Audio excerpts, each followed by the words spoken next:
person out what I just described, but he took a step further, and he takes their guys and he goes over and grabs a guy and he goes, open your mouth.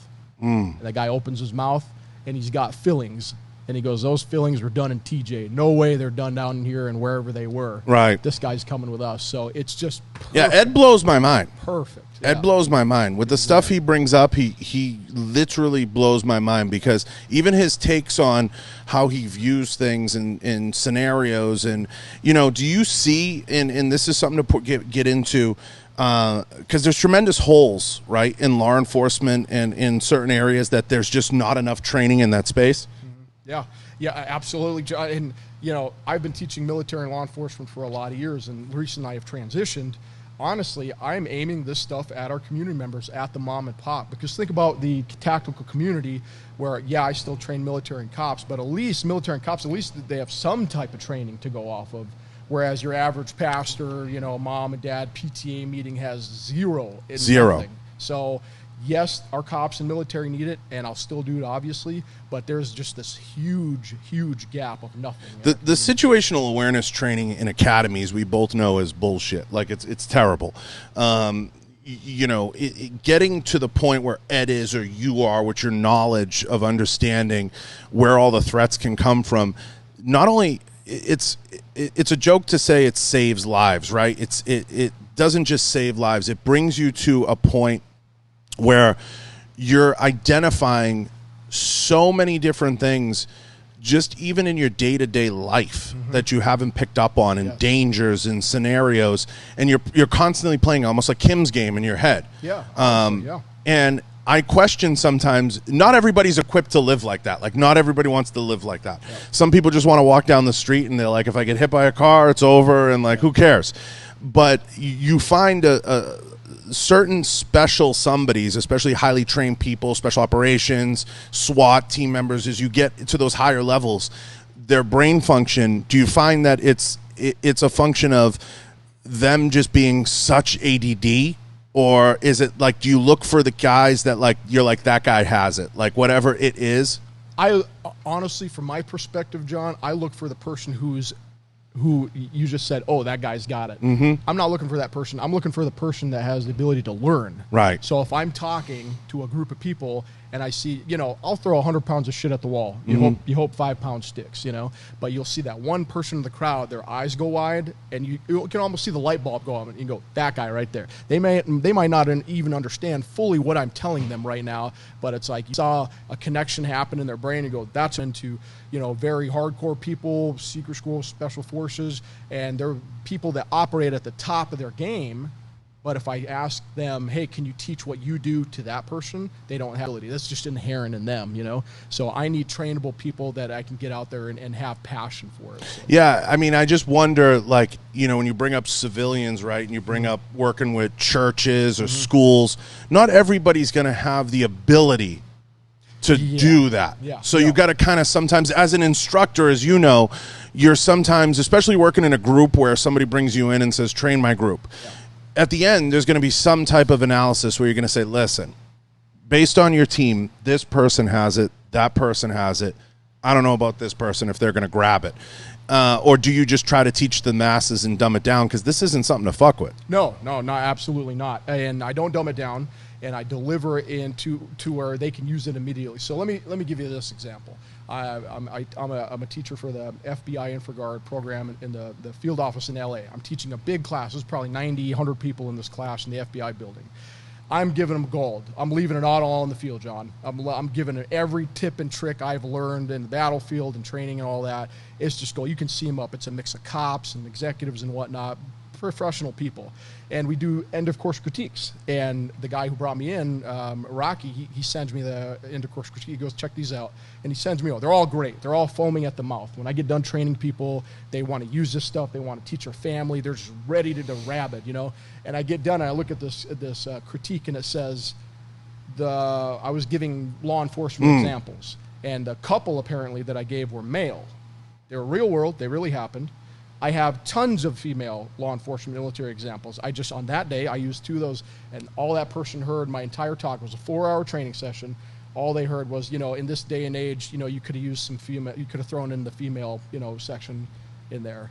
And I remember being so mad reading that, because it's like, I just sat up there and gave you everything for 4 hours, and that's what you heard? You're going to walk away from here with no life skills, nothing to save you. So to get back to your question, that person, there's nothing I can do for that person. That's a different conversation. That's because the world's filled with pussies. But that's a different conversation. The issue I'm getting at is, who is the least equipped in the civilian space, given everything that we're going through right now? When you look out in the civilian space, I mean, are churches, what scares the shit out of you when you're out there? Honestly, churches are really doing great right now, John. Not necessarily doing great, but my phone calls, when I have my cadre of instructors that I train this stuff to, and they provide it to the community, probably 30 or 40% of my instructor group right now is churches. So churches are actually on the ball. On the ball. Schools are not on the ball, okay? I'll tell this to everybody listening right now. I have teachers and administrators kicking my door in, calling me to get this training. I provide it on an online format, but guess what I can't get through? The school district and the bureaucracy, and they're looking for... Well, they're like the board. They're like the boards of chiefs. I mean, it's a nightmare.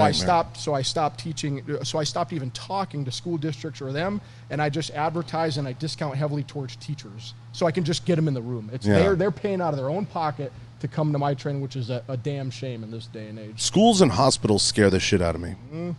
It's whenever you have a structured corporate environment, you say security. What is security? It's a guy with a badge who says, hey, you're security, check IDs, okay? If I come in there, LAX had a shooting a few years ago. That's a secure area. It's a high on the watch list of a terrorist, hit list.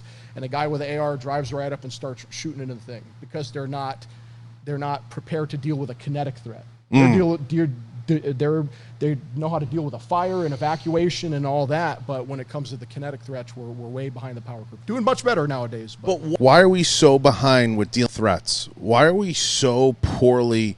You would think post 9/11, there would be a bigger thirst to deal with this stuff. Why is it, as a country, where we almost, like with the riots and everything that's going on, you said, like, we're at a point where we almost want to be like, nope, it's not happening. Yeah. Like, why is it? I try to get to the mindset, to the bottom line, to find the answer as to why we're so willing to be like, it's not going to happen to me. Yeah. It's not real. Yeah, it's definitely a psychological component. There's bias all involved in there, but so when I teach people, I teach people how to establish behavioral baselines, look for anomalies above or below the baseline. When I come into, an Iraqi village, that every time I rolled in this village, they hate my guts, they're pointing their finger at me, they're throwing rocks, and that's the baseline. That's what's normal for them. And I walk in one day and I got some guy in the back waving, smiling at me. He's a problem. I need to go talk to him. So where you have a disconnect is, I call them file folders. If you have someone who has never experienced violence or some type of kinetic threat, why would they think it would happen to them, John?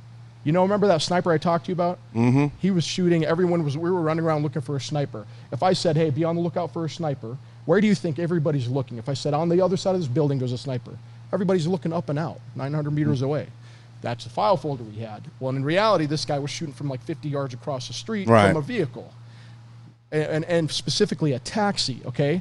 Why we didn't catch that? We'd probably seen something before. When's the last time a taxi shot you? When's the last time a taxi? So psychologically, there's no reason. So what I tell people is, hope is not a tactic. You have all these people who have never dealt with a violent situation, who don't understand the depth of violence that man can do to man. 100%. I'm in 100% agreement with you. That's where I'm going with this. People don't fully wrap their head around that if somebody kicks in your door, even in your home, start with your home, they're not kicking in your door to buy you tea. They're kicking in to rape you and kill you. Yep. And, it's just, to me, I don't understand the thought process behind turning a blind eye and saying, nope, it's not going to happen to me. And, we can get into and debate all day long whether people train enough, whether people spend enough time in training, whether they do the right training, which is another big thing. Yeah. So I spend constant amount of time, as you know, down in Miami with friends training and down in different areas. And we do a lot with cars. We're constantly doing a lot with cars. Because Tony brings up a great point, real world tactical. He says, when are you ever going to be in a situation there's not going to be a car involved in some capacity? So he likes to put a lot of cars into training. Because he says, look, even if you run out into the street right now, there's cars there. So putting people around cars, and as you said, file folders, getting them comfortable around cars and moving and using a car in a capacity is key.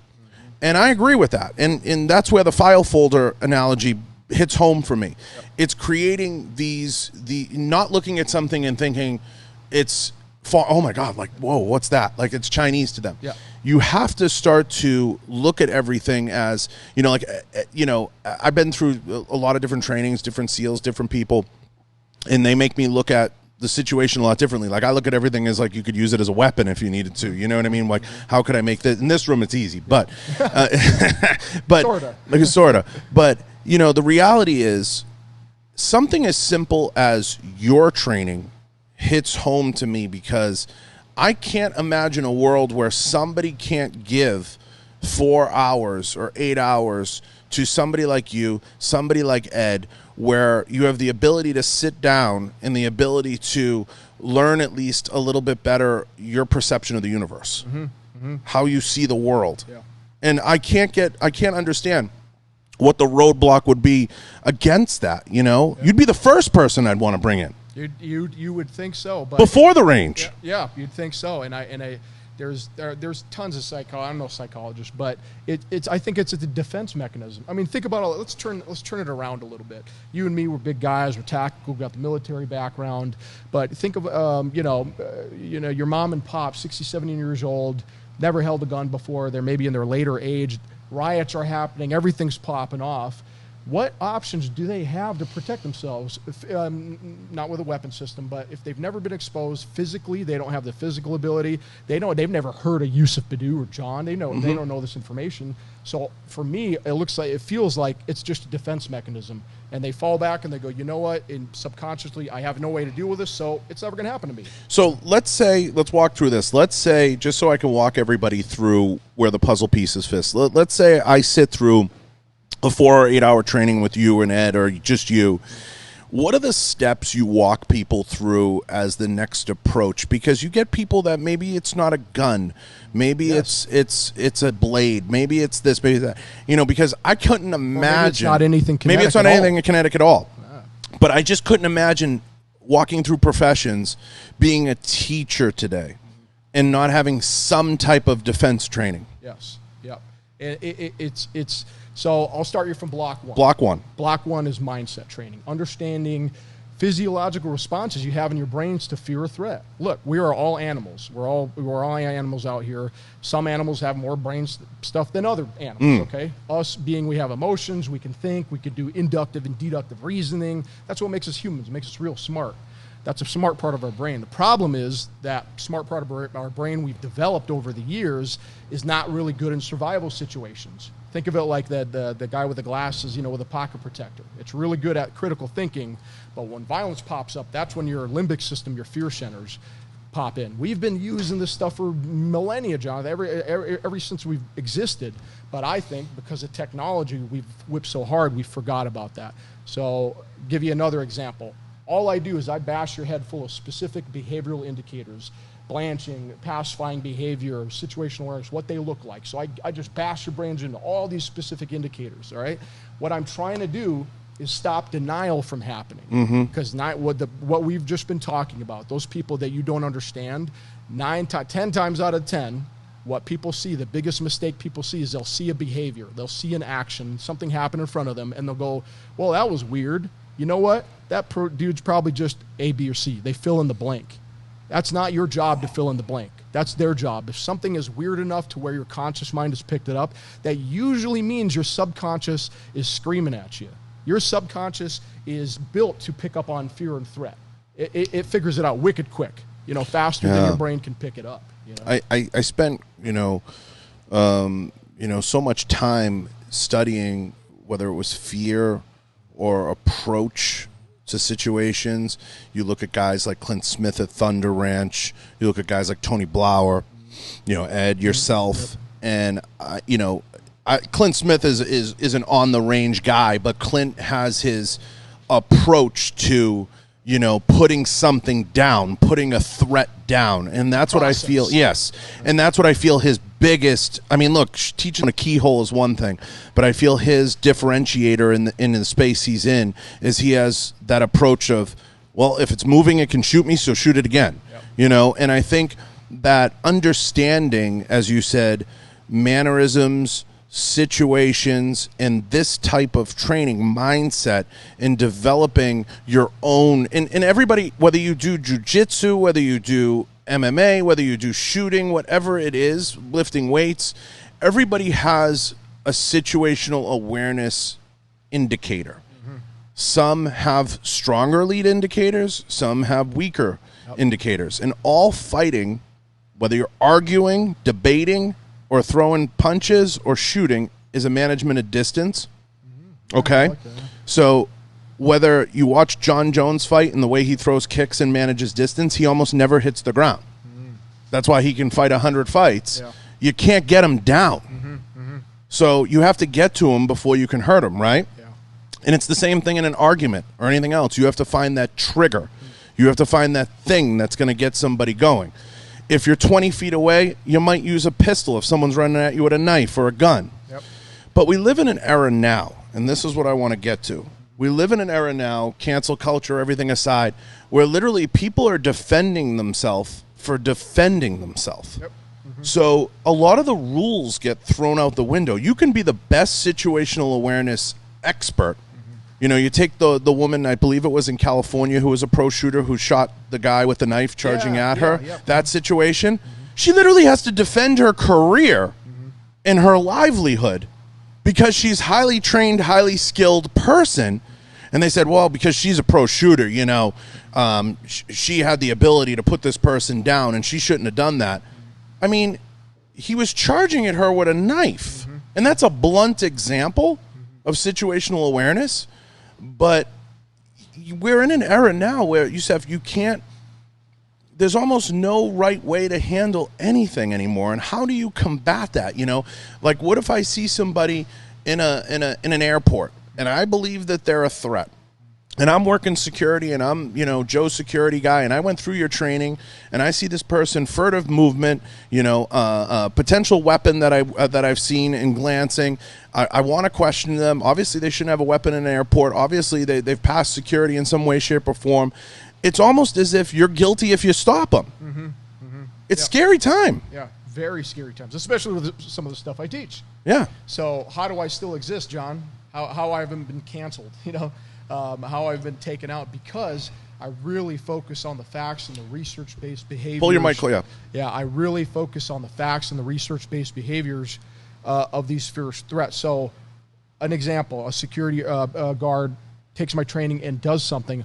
All I could tell you is that is articulation after the fact. 100% articulation. And I think you're the most important. I'm not diminishing what you do. I think you're the most important, which leads me to the HR, the Ben Crenshaw new law they're trying to pass and bring awareness to this.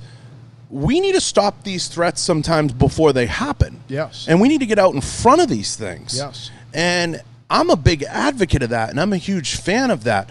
But guys like you and Ed that are at the front lines, you almost have a political responsibility too. So what I'm trying to do, John, my new tagline is 3.5 million Americans trained. You know, if I can get, that's 1% of the American population. Imagine if I could teach them with these behavioral, you know, what would happen with crime and whatnot. But anyway, that's my ulterior motive. I have an instructor group where I set up instructors, I teach them the stuff, then I show them how to develop a training business and generate revenue. Why am I do that? To be an entrepreneur? No, because my thing is, if you're one of my instructors, John, and I make you more money, you can make more money teaching this, you're going to be teaching more people. And then when they came out with a HR bill, when Dan Crenshaw, I saw that, I freaked out. I'm like, oh God, here's government funding to teach our infrastructure pre-event indicator training. And then it just kind of... Listen, if it makes money, it makes sense. Yeah. So to anybody who says they go in business to not make money, go, you know, they're fucking full of shit. Yeah. If it makes money, it makes sense. But at the end of the day, we have to remove this piece from cancel culture, from Karen culture, from being, you know, there needs to be an accountability strain. So I'm all for 100% empowering people. It's like we can get into and talk about, you know, stop and frisk or stop and question. And that's what cleaned up New York. And in my opinion, in cities where you're going to have edicts like there's no firearm allowed, I think that's a totally acceptable thing. I was a huge fan of when I had Rudy Giuliani on. He talked about it. I had, Bernie Carrick on. He talked about it. You're in an area where it's with some of these environments we're talking about, not all, some, airports and everything. You're not going to have a gun. I mean, very few people are qualified to carry a firearm on a plane. That's just fact. And that's just a reality. And there's reasons for that. There's very serious safety concerns for that. So don't anyone misconstrue it as I'm anti-firearm or anything in that space, in that particular space. But there's reasons for that. And there's certain reasons for other areas. And that's a larger safety concern. But when you have people that have an advanced training in the things that you're talking about, these lead indicators, and having people willing to step up and say, hey, we have to question this person, or hey, we have to stop this, we're trying to prevent what I call capital crimes. Like you brought up, violence. People are there's very violent people out there that want to do very bad things. And what scares me about the culture, Yousef, and I want to get into this, is we're almost making it not okay to ask anybody anything or to approach anybody. So from a security standpoint, even if I'm working at a church and I believe somebody's a threat, we saw in, I believe it was Texas, that guy blow the other guy away that shot, I believe he shot 3 or 4 people before. And even he still dealt with questions about it. And it's like, well, listen, we allow people to carry in church. Had I not been carrying, this would have been far worse. But we live in an era where you almost have to defend yourself for doing something that's right. And I think it goes beyond cancel culture. I think it is Karen culture. I think it is a situation where people have an undying and unflinching desire to be right as opposed to do what's right. Yeah. And there's a difference. Yeah. And I think that we need more good people that are willing to do what's right as opposed to the Karens that want to argue and be right at any cost. At any cost. To at any include cost. death and serious bodily injury. I taught a woman in the Bank of California a couple years ago. She was originally from Guatemala. She comes up to me after the thing, and I had just showed them looking for situational awareness, someone who looks at their behind them multiple times, someone who's aware of their background. 99% of the population never does that. So I don't know if you're a good guy or a bad guy, but if I see that, it's like, hey, player 2 has entered the field. Right. You know? She got done. She heard me say that, and she goes, I've been doing what you just said my whole life, looking over my shoulder, because she grew up in a bad part of Guatemala. She goes, I've always been self-conscious about it. And she said this, so it really hit me. She goes, it feels like you've given me permission to act on my feelings now. And that just hit me in the face. I'm like, what'd you just say? Say powerful. that again. She goes, I feel like you've told me that's an indicator, and I always thought it was, but now that you're saying it, another person, I feel like you've given me permission to get up and go, hey, there's something wrong. There's something going on here. You know? It's like the couple outside the house waving the guns around. Now, we can get into all day debating about whether or not they were safe or not. That's different. They just need some gun handling.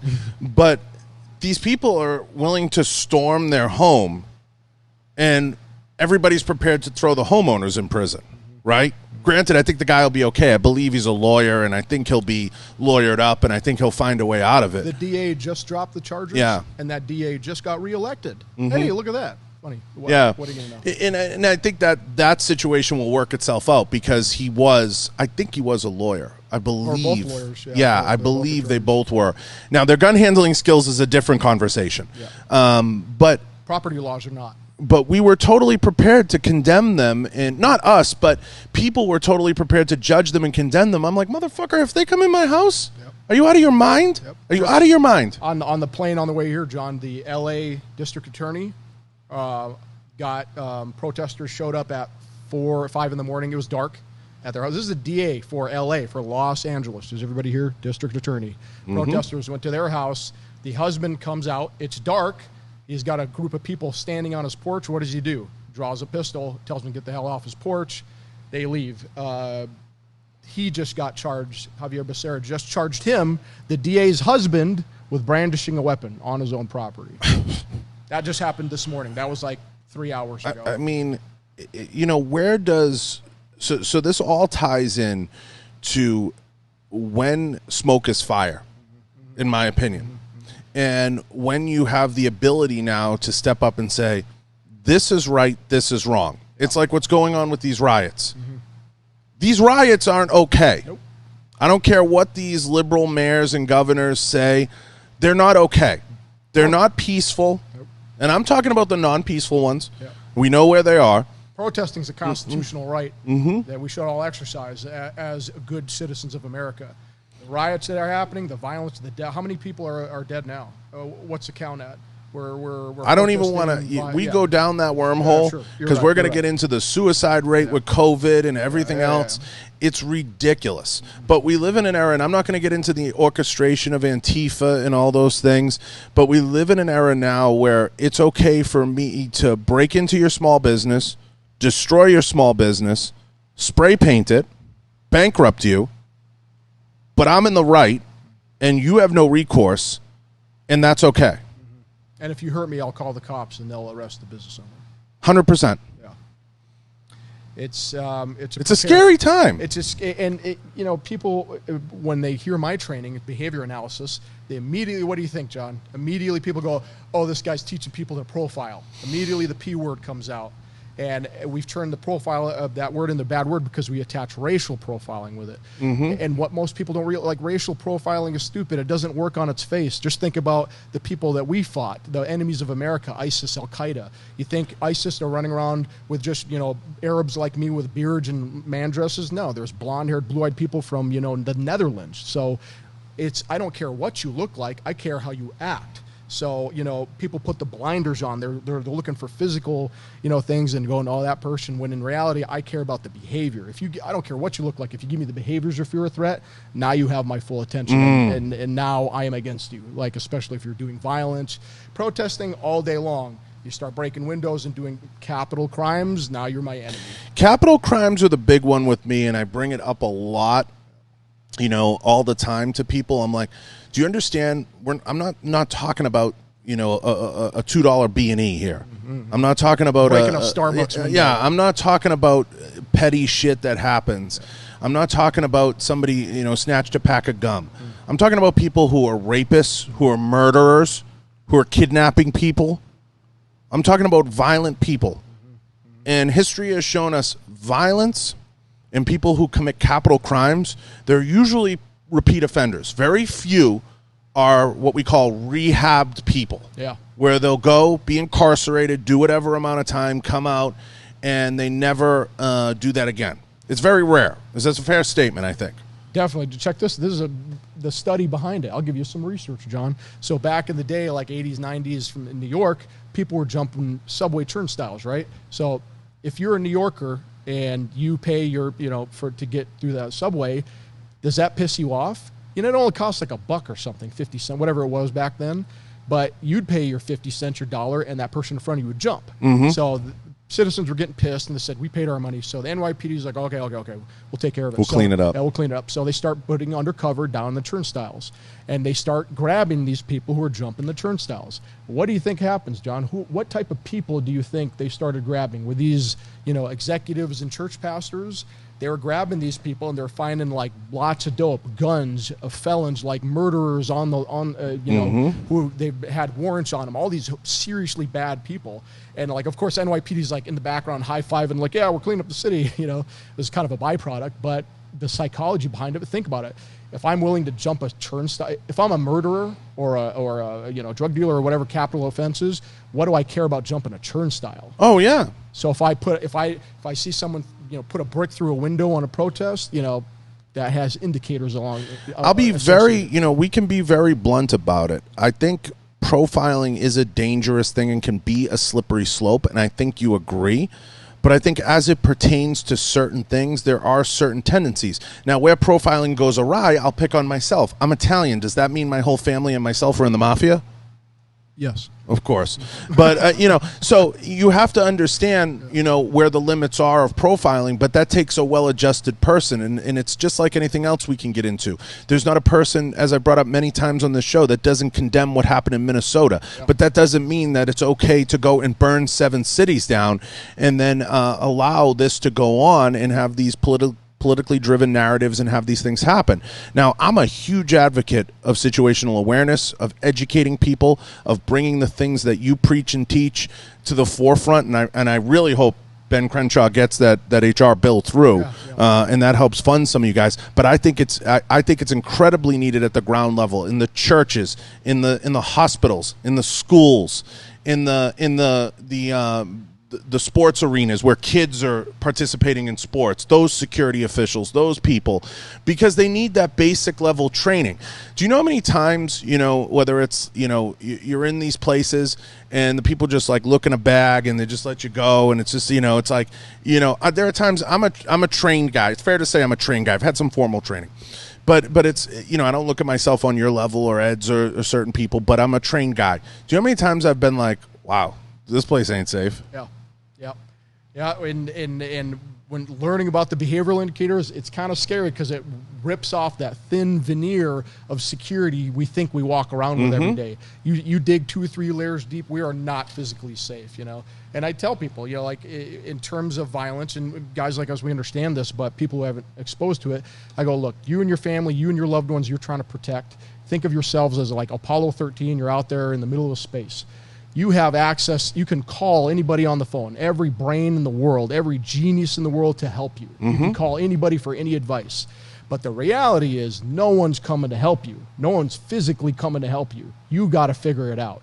So if that's the case, if you hit the I believe button on that, where's your level of awareness? There was a paper that came out when I was working for the military about this training, and they said, a person who goes through this training comes out the other end like 200% more aware of their surroundings.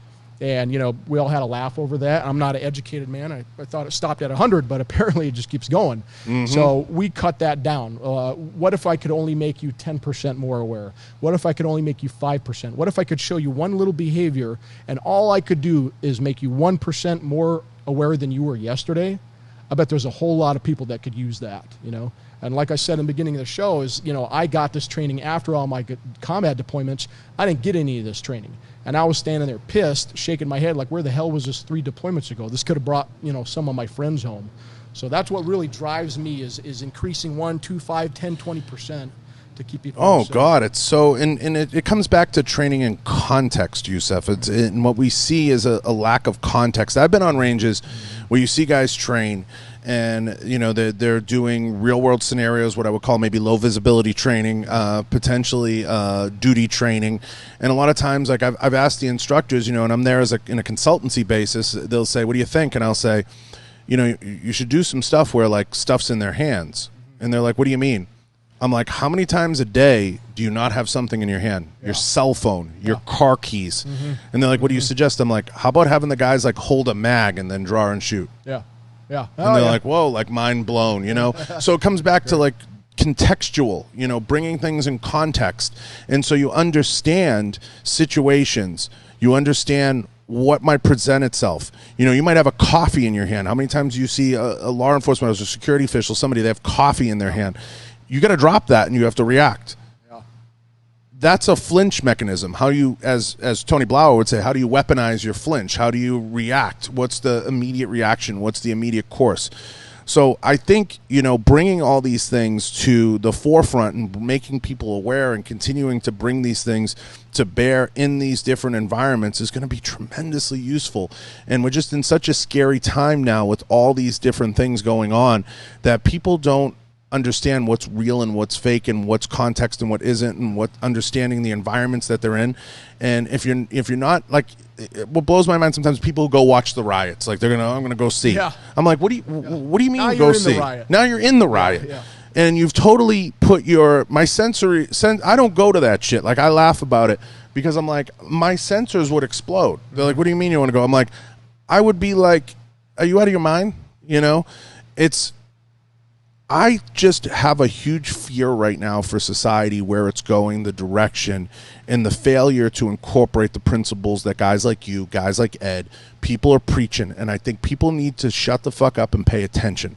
And they need to look at guys like yourself and absorb some of the knowledge. They need to look at guys like Ed. They need to look at some of these people that are out there that are trying to make people aware of what's happening around them and what's going on in the environment that they're in. in the situations that they put themselves in. Yes. And like you said, 5%, 10%. Like a lot of people will say to me, do you carry a gun everywhere? Most of the time I have one in my bag or I have one on my person, but there are situations where I always make sure it's on my person. Mm-hmm. It might be a movie theater. It might be a mall. Mm-hmm. Areas of high traffic, areas of high risk where exponentially the risk goes up of something happening. Does that mean I don't carry 24/7? No, I might have a blade on me. I might have something on me. But I'm always aware of what's going on, the context, the situation, where something is. And I don't think enough people pay attention to those things in an environment today where it's so important. It's critical. Yes. It's so critical. Yeah, go ahead. Yeah, sorry, man. Gonna take a pee-pee break. Take a pee-pee break. Yeah. But I just believe that there's so much that can be, taken away from this and people can learn from this. And I think there's tremendous amounts of takeaways. And I think people need to take situational awareness very seriously. And if you're out there, and I'm saying this for people listening right now, if you're out there and you're listening and you do some firearms training or you do some combatives training, I think you need to take a minute and look at some of these guys, whether it's Yousef's programs or some of the stuff he does with Ed's Manifesto and some of the different things out there, because there are very bad people out there and there are people that resort to violence in very creative ways. And if you're not aware of the ways that they're going to create the violence, that's part of the problem. That's part of the issue. So you have to understand context, you have to understand situation, and you have to understand, where the situation can escalate and potentially de-escalate. Because I don't believe every situation has to end badly either, for either side. That's my take on it for everybody listening, for what it's worth. But I guess maybe I'm jaded. I don't know. But, contextually and training in context to me is the critical mass. Now, I want to ask you, I know, we're getting into it. Where does it go from here now? We're marching towards an election. We're in a scary time.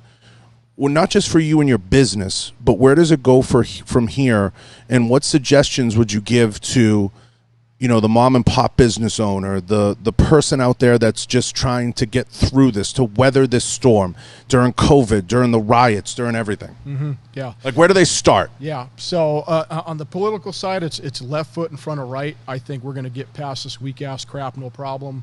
It's a problem. It's going to be tough for a while, but we're pretty resilient. We're kind of like nuclear cockroaches, So I think it's just a matter of head down, left foot in front of right foot, just like on a hike in the Marine Corps. In terms of training and what you can do, this is what I'm very passionate about. All this violence, John, all the rapes and murders and all this stuff, all of them have pre-event indicators. There's always going to be pre-event indicators. They might be subtle. There might not be that much of them, but there's always going to be them, okay? So, yes, I want you to learn how to react to violence and how to do things after violence has happened, but what about the other side of the coin? What about things, left to bang before the incident, okay? If I can teach our community members, your mom, your sister, your daughter, you don't have to have the military background. All I got to do is teach you to look at these indicators. You spot one of them. All you got to do is spot one, and you can start pulling on that thread, and it disrupts. Think about this, John. A career criminal who's out there doing his crime all day, every day. He's raping, doing it. How often does he have to be right to not get caught by the police when he's doing his crimes? How often does he have to be right? It's a small percentage. Well, he actually has to be right every time. Right. I'm saying the other way. Yeah, it's a small percentage. To not get caught. He has to be right every time, right? How often do we have to be right to catch one of these people slipping? All you got to do is see one indicator. One indicator, and you pull on that thread. I know where you're going. Yeah, it's. And so, and for my tactical guys out there who are trained, who are been to all the schools and shooting and have all the rounds, that's awesome. Good on you. But this goes beyond. Yeah. What is the level of your family's training? Okay. What is the level of your kids' training if you don't have them shooting? I know guys that are, especially in the Marine Corps, that try to articulate things and they don't do it very well, and your family ends up shutting off. So if you're getting frustrated trying to explain these security concepts to your family, guess what? It's not their problem. It's your problem. I always get asked a very common question, a very rudimentary question is, John, I especially with women, I want to have a gun in the house, but I don't know where to put it. And I say, if you're like most women, when somebody bangs on the door, you freeze, right? Where are you most of the time? Or where do you feel the most comfortable? Most of the time they answer the kitchen or the bathroom. I'm like, so if you feel the most comfortable in the kitchen or the bathroom, you should probably stage a gun there. Yep. Because if somebody bangs on the door, most women are like, don't get the door. I'm not answering the door. Yeah. And they freeze. I'm like that. Where are you? You know, so you know, the bathroom obviously is a very easy room to create, you know, panic room. But what I'm getting at is the answers are very simple. Like you said, pulling on yarn. The answers are right in front of your face. I don't look at it as, and I want to bring the conversation full circle, as profiling. I look at it as preventative. Yes, absolutely. It's a different P. Yeah. And I think people need to get away from saying profiling is a Karen narrative. Yeah. You're profiling. I don't think you're profiling. I think all the guys in your position are teaching preventative medicine. Yes. If I wasn't an idiot, I wouldn't have ruptured my Achilles. You have to teach preventative medicine. And you have to have people be aware of the situations they're putting themselves in. What do parents hope to teach their kids, at least good parents? Preventative medicine. Yep. Don't drink and drive. Yep. Don't get pregnant before 15. Whatever the age is in your house that you determine. 15's a little, that's much. 19, right? 20? 25 Higher. to 25. Okay. Higher. Higher? So, yeah, I don't want to upset the women. But you have to teach preventative medicine, and that's what you're teaching. It's preventative medicine. It's how to look at a scenario, unravel the scenario, create the best outcome, and actually avoid or deter it escalating. My best stories, John, my instructors call me and they'll have a student come back to them or say something. But my best story, I just had one. He's a cop. He's been a cop in the Bay Area for 20 years, and then he went through the program.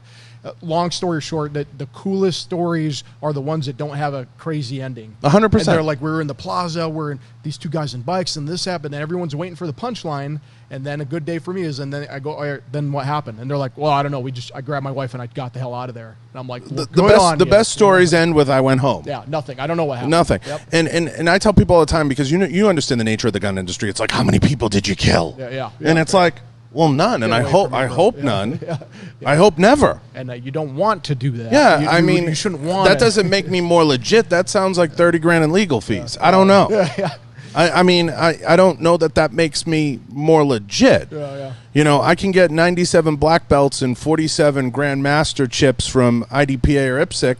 I mean, I don't know much, but I hope that never happens, because there does reach a turning point. I was having this conversation with Vinny Magahelis, who was on. It was like a 4-time jiu-jitsu world champion, and, you know, we were talking, and he's very pro shooting, and he's a highly, highly trained, skilled fighter, one of the best in the world. There's not a question about that. And I said to Vinny, it ends up starting to work the other way, where you're too trained, you become an and expert. you pay the penalty for it. Yeah, exactly. You become an expert. So you do reach a tipping point where you almost have to be like, you win, I lose. Like, de-escalation needs to be everything. There's so much fear, and you know, everyone's mad, and there's agendas and political parties. There's a whole lot of binary thinking happening right now, John. It's either one or two. You know, it's like, yeah, obviously it's this complex problem we have. Obviously, it's going to be the simple 120 character solution to it, right? That's what's going to fix it, and that's dangerous. So anyway, people are afraid. So if I can teach people to look at these indicators and figure out the difference between, here's a big one, John, perceived threat and actual threat. So people freak out and they have perceived threat and they think it's a threat and they make bad decisions, or the vice versa, when there is an actual threat and they're looking at it and they're like, oh, that guy didn't just pull out a gun. That's not happening to me. So it's both sides of the spectrum, too extreme and not extreme. Being a threat expert, you know, Ed had some hot takes on threats, and cartels obviously are his thing. And he talked a lot about lithium in Mexico. Where do you see the greatest threats within our country, and where do you see them beyond? When you're just looking at the geopolitics and the situations. You ever seen that movie WALL-E? Mm-hmm. The robot? You know the ship they go to? Yep. All the people are like 900 pounds eating, drinking Slurpees. That's going to be the downfall of this country. We've gone so comfortable. We've produced so much technology. And I'm not like a neophyte. I'm not scared of technology. I'm just saying we've whipped so hard in the other direction. You know, there's cops are hiring nowadays that have never been in a fist fight before. You know, I'm not saying that's a bad thing that you didn't grow up fighting, but as a cop, guess what? You might get in a fight or two.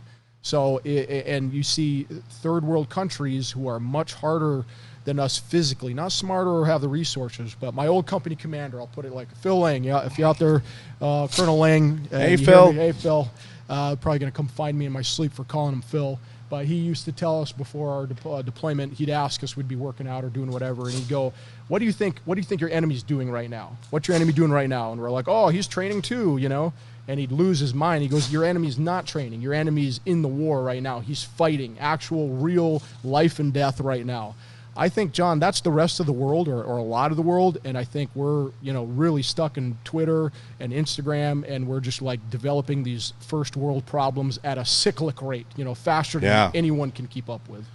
I just think we're becoming more pussies. I'm going to put it really simply. That's a great way to wrap that. That's a good container to wrap that in. I just think we're as a country as a whole, I think we're marching towards like I said, a situation in a scenario where it's very dangerous. You have what I want. I can't be your friend or take it from you, so I'm going to smear you, put you down, and destroy you, and cancel you. And that is a very dangerous cycle to live in. And people live in that cycle because social media proliferates that. Because we get to peek into other people's lives, and we develop this jealousy or this hate or this anger towards, maybe it's somebody else achieving, maybe it's somebody else gets the new shiny bike, and it starts at a very young age with kids. That's why you have such young kids that are so suicidal and so on the brink, because they don't know how to process that that's not real life. Yeah. Okay, that's not real life. That's just a kid posting his best interpretation of the day, and you're interpreting as they're ahead of you. But you're not in a race with them. You're in a race with yourself. Everybody, once you figure out, young folks aren't their brains aren't developed enough to determine what their level of happiness is yet. They don't know. As we've gotten older, right? Happiness is different things. Some people love money. Some people love fame. Some people love influence. Some people love just getting in their car and going fishing on Tuesdays. And their life's complete. Yep. Some people just want a picket fence. Some people just want a good family. Some people just want to drink on Monday nights. Everybody's Tuesday. Everybody's different. So you have to first form that part of your brain to understand what's going to make you happy. And then when you get older, you're going to laugh about that stuff. Yeah. Like what made you happy in high school, you laugh about now. Look at cartoons, John. Look at cartoons. And then there's all this research on it. I can't remember, but like from 1999 till today, we've lost, like the average attention span was 12 seconds. We've dumped to about 8. Oh, I'm shocked it's 8. Look at cartoons when we grew up, and look at cartoons nowadays. They're almost spastic. They're like a strobe light. You're like, what the hell is it? I feel like I'm going to throw up Scary. right now. Because these kids, they have to hit them quickly and hard. Every 3 seconds, it has to be something new, something quick, or they're off to the next thing. It's terrifying. It's absolutely terrifying. You're doing damage when you park your kids in front of in front of the iPad. You're doing damage. And you look at how these people are influenced, whether it's in the riots, Yousef, or in some of these situations, and you look at why are they out there in the first place? Yeah. Do they really think that that's creating equality? Yeah. Do they really think that that's moving the country forward?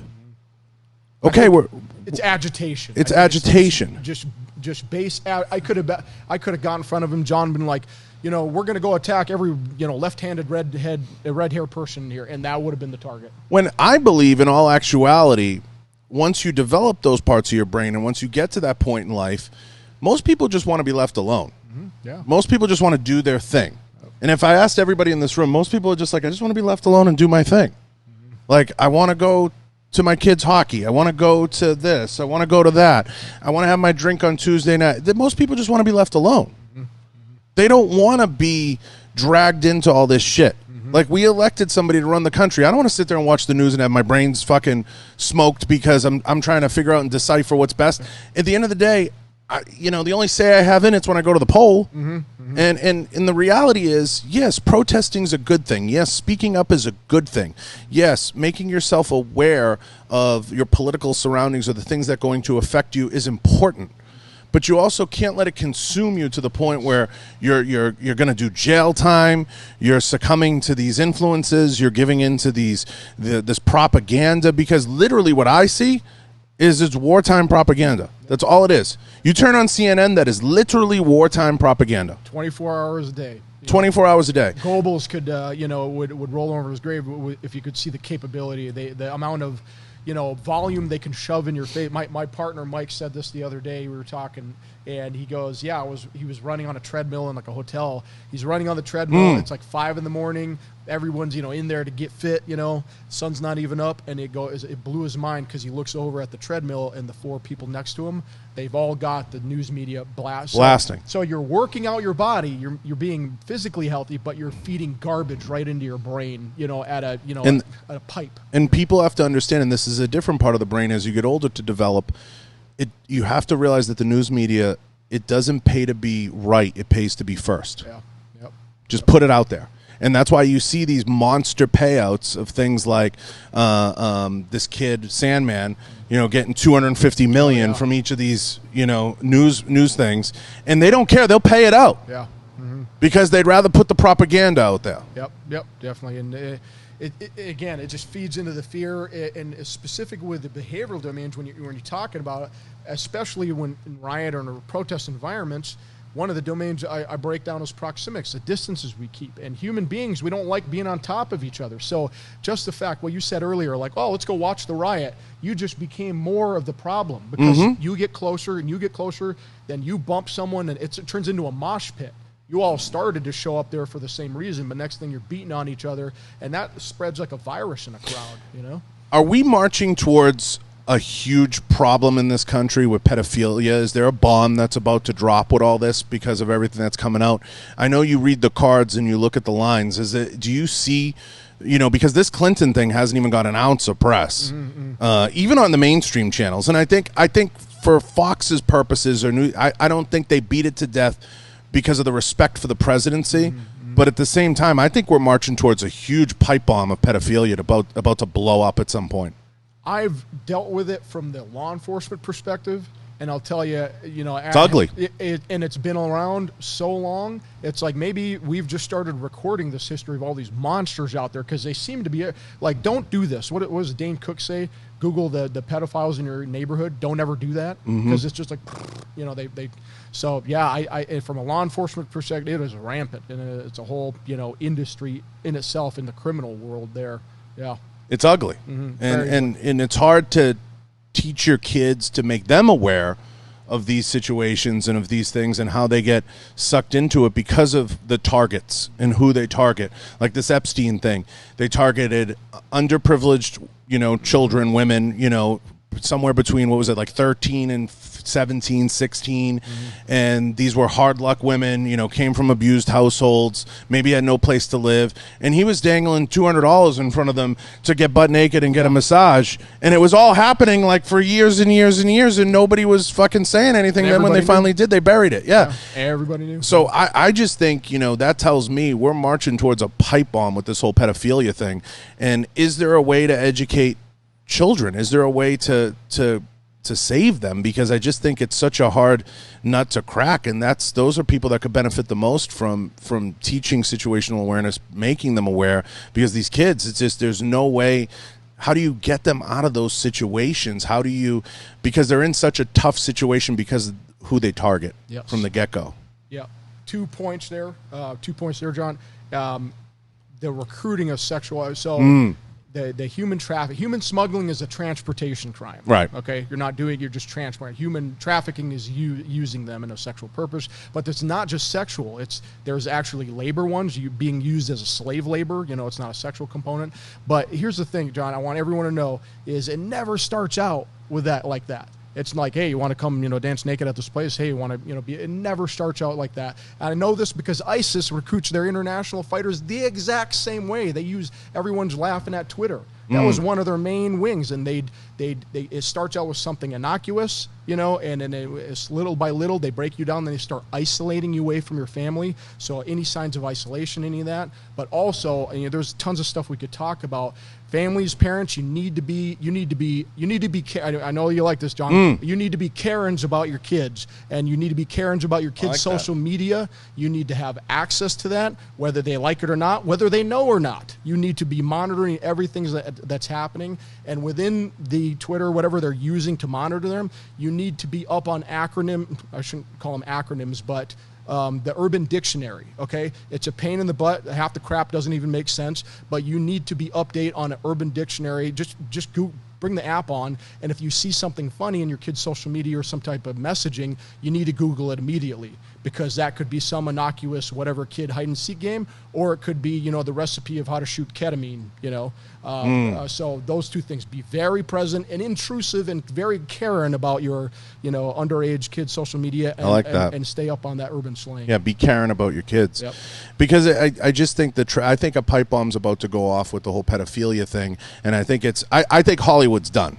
I think Hollywood's finished. I think the days, I said this at the start of COVID, as God is my witness, I said, movie theaters are done. Hollywood is done as we know it. I think you'll still see shows on Netflix, you'll still see shows, but they're going to be, it's going to be like the Sopranos model. Because I just think there's no movie stars left. Because they're all fucking weirdos, they're all trying to touch peepees, they're all trying to do, you know, there's very few movie stars we can count on anymore, because it's a God complex at that level. And I just think that they think they're above it. And now I think a bomb's about to go off. I mean, that list came out of everybody on his plane. I mean, you think they were fucking flying there for the view? They got millions and millions of dollars. They're flying there because the island was cool. They can buy an island, half the people. Yep. You're telling me Bill Clinton went there 20 times because there wasn't chicks there he was fucking? Yeah, that's... You're out of your mind if you think I believe that. You're absolutely out of your mind. And how they get stuck into these, how they get recruited in these situations. So how do they get to the island? So that's what I like to attack, John. So that you have the perpetrators going on, but like, okay, how about the women? How'd they get there? What was the reason there? And in doing my research in the trafficking, again, I can't emphasize this enough. It never starts with that. That there is people recruiting people from legit job sites. 100%. Monster.com. You're coming in to be an administrative assistant. The one girl was recruited from the Trump organization. She worked at the hotel. Exactly, yeah. I mean, she had a job, but she had a very hard luck story, too. Yep. And what happens is it all starts out, in my opinion, with a business transaction, whether you're a little kid or not. It all starts out with some type of business transaction, you know, unless they're very young. But what they do is sometimes they target these age groups that $200 or $300 is like a big deal. And then they set up an infrastructure and a recruiting network. And it's just terrifying. And I think educating not just job sites or educating employers, and especially at, you know, those places or those levels, you know, low income, you know, understanding like, hey, you know, if you go off the job and you go and you do something outside of here, you might not be safe. It might not be okay. Somebody dangling a couple of bucks in front of you, you know, it's not okay when somebody says, hey, come over here and give me a massage butt naked. It's amazing that we have to talk about that, but it's the truth. Yeah, it's terrifying. It's just like a wave of evil that's come across it. And again, to hammer home how active parents have to be. And this is what I go back to. Like, yeah, I did the behavior profile. It's like, okay, great, you did that training. What did you tell your wife? What did you tell your kids? What do they know about it? And do you want to scare the shit out of your kid? Do I want to sit there and scare a 7-year-old? No, I want him to be a kid, but I can maybe make a game out of it or whatever it is. Why do you think it's so rampant in Hollywood, though? So here's my thing, John. I'll say this. And this is not just Hollywood. I'll just me and my friend Mitch Finley. He's a tracking. I'm the behavior guy. He's the tracking expert. We worked together for a lot of years. Good friend of mine. We sat down and we wrote down everything you could buy in the world, any dream thing. So everything you could think of, an island, yachts, and whatever. And he goes, literally write it down. We sat there and we wrote down. I think I got to about everything in the world I could think of was about $20 million. Like I could fathom, like right. You know, a 747, an island, you know. And I finally got done. That's all the toys I could think of. He did the same thing. He got to like 30 million or whatever, you know. What do you have when you have a person who goes past that normal threshold of money? What happens when you have a billionaire or multimillionaire where they can point and they go, I want that, I want that, I want that? I'll tell you the answer. I think, yeah. I think you gave us the answer before. That's my so that was. I'm not saying all of them are like that. Obviously not. But I'm saying what happens when you have access to anything in this entire globe. You want more.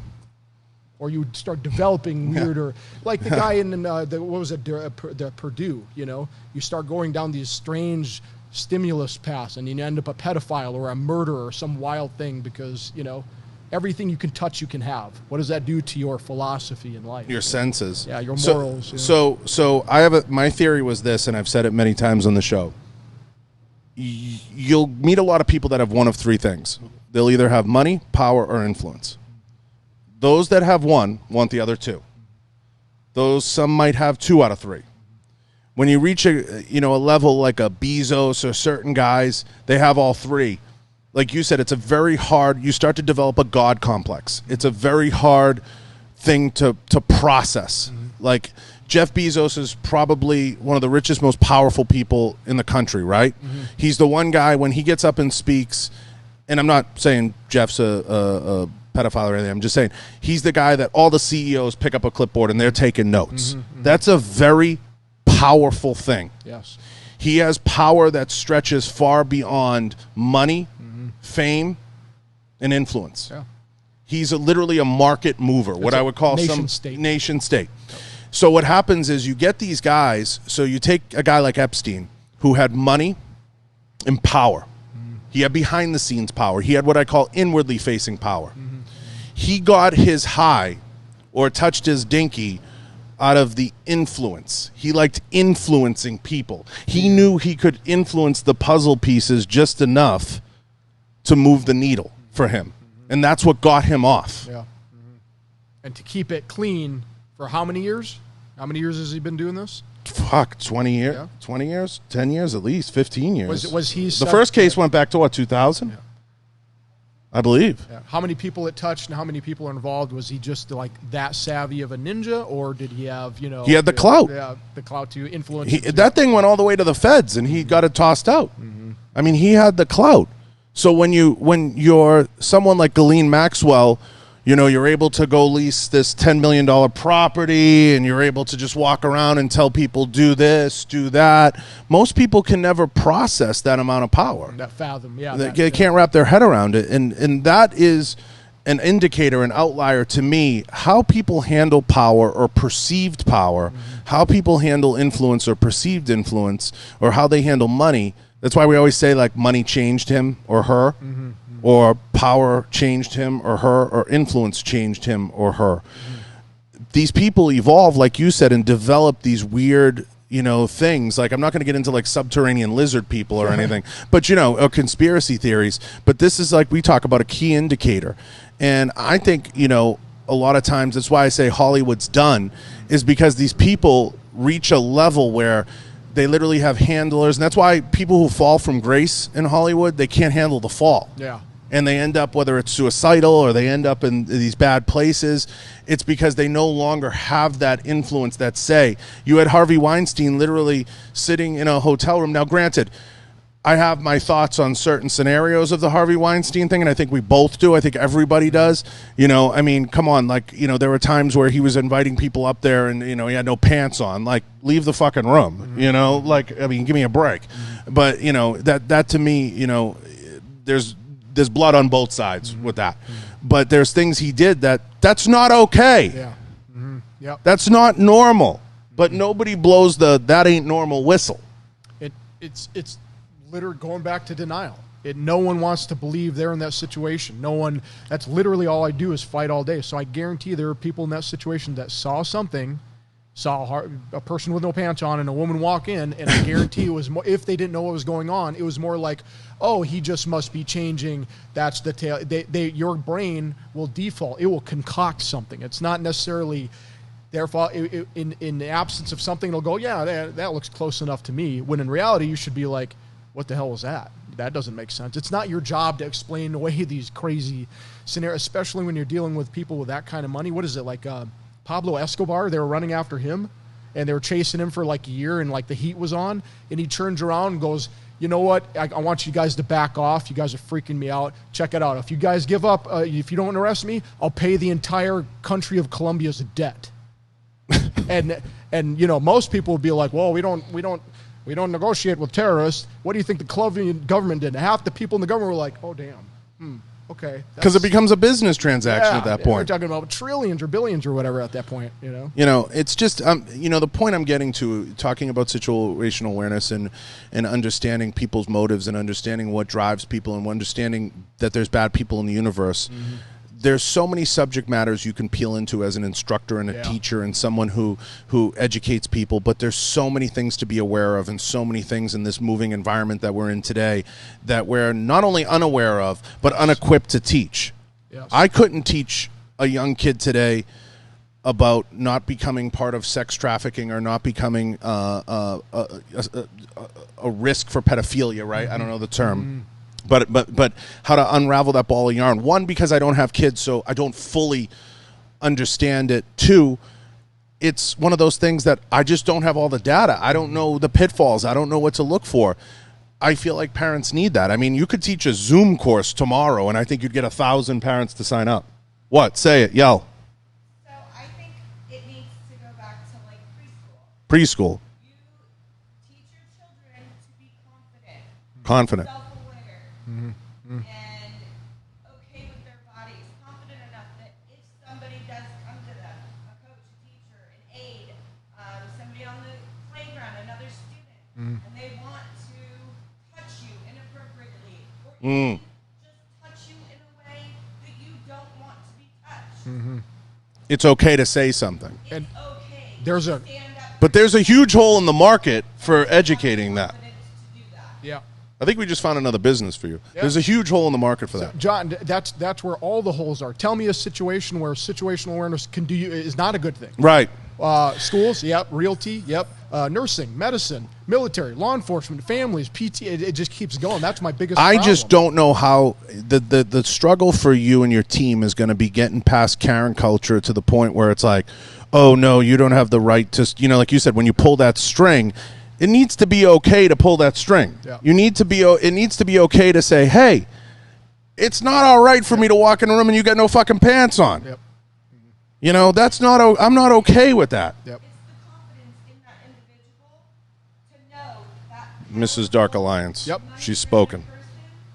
That you can say, you know what, this is inappropriate and I don't like it. I am fucking leaving. Exactly. And what I do for the people that have never seen that before is I give them like a checklist. Like if you see A, B, and C, stop asking questions and get the hell out of there. Remove yourself from the situation. Stop asking why. People are in the riots and the guy's about to hit you with a brick of cinder block.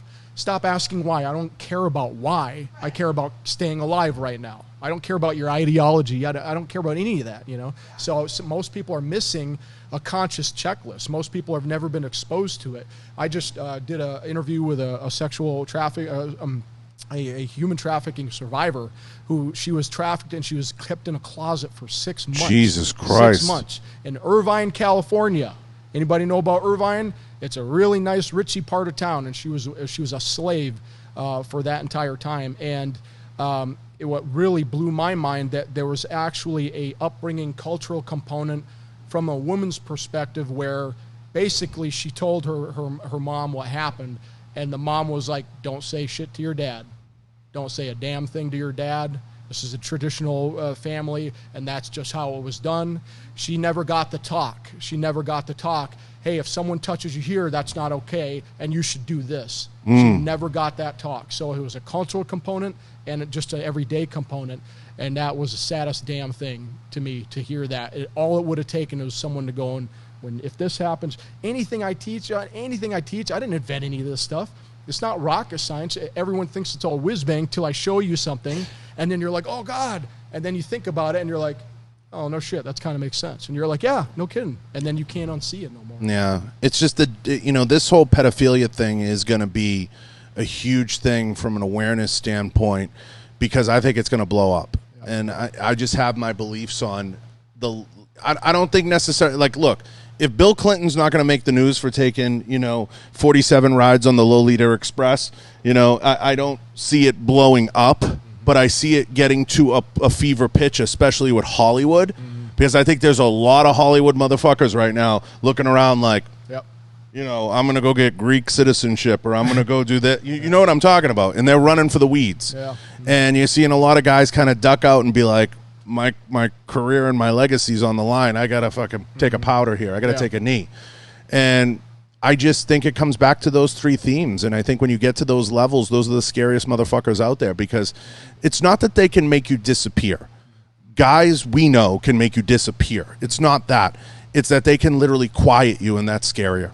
And quiet everybody around you, yeah. Mm-hmm. Very powerful. And quiet everybody around you. Was it a quote that said, I'll probably butcher the quote, but they said, never get in a fight with anybody who prints their papers or buys their ink by the gallon, you know. Yeah. No, I know what you mean. And it's very Sun Tzu in the sense that, like, if you can't beat them, you almost have to, you have to split and reevaluate. And you see a lot of people splitting and reevaluating right now because they know they're not going to win that battle. And I just think we're witnessing the death of a certain, what we call like a Hollywood culture, because I just think they've gotten away with murder. And I think Weinstein was the tip of the iceberg. I think Epstein was the tip of the iceberg. I think there's shitloads of these motherfuckers running around. Shitloads of them. Yep. And educating your kids. I mean, I'm telling you, you could do a Zoom class tomorrow. You'd get 1 billion people to sign up. That's what my instructors are doing right now. Yeah. Since COVID happened, they're running around online, giving this training to everybody. And I think, John, people see this stuff. The billionaires, the Epsteins, the Clintons, and the politics, and everyone's getting amped up. And I think people get lost and they get freaked out, and they see upper level, and they go, well, they're all messed up. So what do I got going on? Maybe and they stop thinking about themselves. So my thing is, hey, if you can't wrap your head around them, just focus on what you can affect in your own life. Right. What can you touch? Like, you're not going to, have a Epstein thing or whatever, but it's like, all right, that's a lot of craziness. What can I do? Can I teach my family something? Can I teach my friends something? Can I affect them? Everything else goes in the fuck it bucket, That's how I try to run my life. And it makes for a much happier life too. When you start. Yeah, my big thing is I don't know where these guys get the bandwidth, because I just don't have that much time in my day. That's what cracks me up. But Epstein was a unique case because, he kind of stole his money, he pirated it. So he was, he really wasn't a guy who was like working, he had time to lay around and fucking pull that bullshit. I think by and large people are good people, but I do think there's tremendous pockets of tremendously bad people that we have to be aware of, and you have to be cognizant that they exist. For sure. Yep. So how are we going to be aware they exist? You hire you and get guys like you involved in your team and educate yourself, and it's worth a couple bucks. It's worth spending the money and getting the awareness and getting the understanding that bad people exist. I'm just, one of those people that I'm a little paranoid. So anybody, who knows me, it's like I just, kind of turn a side eye to a lot of shit because I've seen a lot and heard a lot. And I just, if there's smoke, there's fire. And I just think that some people, I do think at the end of the day, there's a lot of people with different God complexes out there that lead them down very dangerous paths. Mm-hmm. Yeah. They like the control. Yeah. Yeah. And those are the people you have to fear the most. Yeah. So you have to have good people around you that keep you grounded and keep you in that right headspace, because it can unravel really quick. You can get a lot of yes people around you. Fuck, it's a dangerous time. But listen, we've been going on and on. Yeah. It's been an hour and a half. Let everybody know where they can find you, how they can reach you, and how they can contact you. Sure, yeah. Thanks again, John. You can go to the website, emergencedisrupt.com, or you find us on Facebook or Instagram or any one of those. I'm all over social media. Not too many Yousef Marines running around there, so catch me if you can. We have a whole cadre of instructors teaching the skills. I had to basically recreate myself because I'm dying out here with all the people that need it. But we're teaching synagogues and churches and schools and after-school sessions and cops and military and everybody in between. All right, these skills are very vital. They're nothing new. All it takes is someone to show you once, and you can't kind of unsee this stuff. So again, my big picture, and again, thanks for having me on, John, is I need help. There's only so many of us out there, and we've only just begun. But there's a reason I don't teach this stuff in Israel, John. Israelis don't need my training because they're already getting these classes from when they were 2 or 3 years old. Okay? But we are in desperate need of it. There's apps. If you're one of those people out there that's afraid, you're seeing all this crazy stuff, there's absolutely stuff you can do out there. And my instructors are doing it. And you help a ton with processing it. Yes, yeah. I get them up there. I give them all the information. I bash their heads. And then I also show them how to file monetize it and generate revenue, because if they can do Of that course. more, they can teach more classes. So by the end of the year, by the end of the next year, I want 3.5 million Americans trained. That's my goal. So slowly but surely. Listen, you're probably one of the most valuable resources I've had on this show. I think that goes without question. Truly, I think that goes without question. There's a lot of guys that go bang bang, that I have on the show, and there's a lot of that stuff. But I think the mental is really critical. And when I have guys on that are teaching the mental component, I that hits home for me, and that's truly important. And I think that there's a huge industry and call for the things that you're doing, especially with all the stuff that's popping off, whether it's processing COVID, whether it's processing the riots, whether it's understanding situations like those, whether it's understanding situations like the rise of pedophilia and all those things going on. It's putting those things in a file folder and being able to understand them and have the ability to, as I've always said, know when to hold them, know when to fold them, and know when to walk away, and know when to run. I've heard that before. Yeah, it's a good one. Yeah. That's the best advice I can give anybody. Yeah. So I appreciate you, and I'll put all the links down below. I can't thank you guys enough. I do want to thank the sponsors, and I want to thank everybody. Gallo Technologies for the walls, Rhino Metals for all the tables, Blackwater Ammunition, of course. Appreciate those guys for all the ammo, and of course, it goes without saying, Galco holsters, and of course I'm forgetting one, Riton Optics. I want to thank Riton Optics today. That was in the back of my head. But head over to the website, and I do a terrible job asking for reviews. Please leave a review everywhere podcasts are heard. And I can't thank Yousef enough. I'll put his links down below. Make sure you go check him out, and I appreciate everything that he's doing.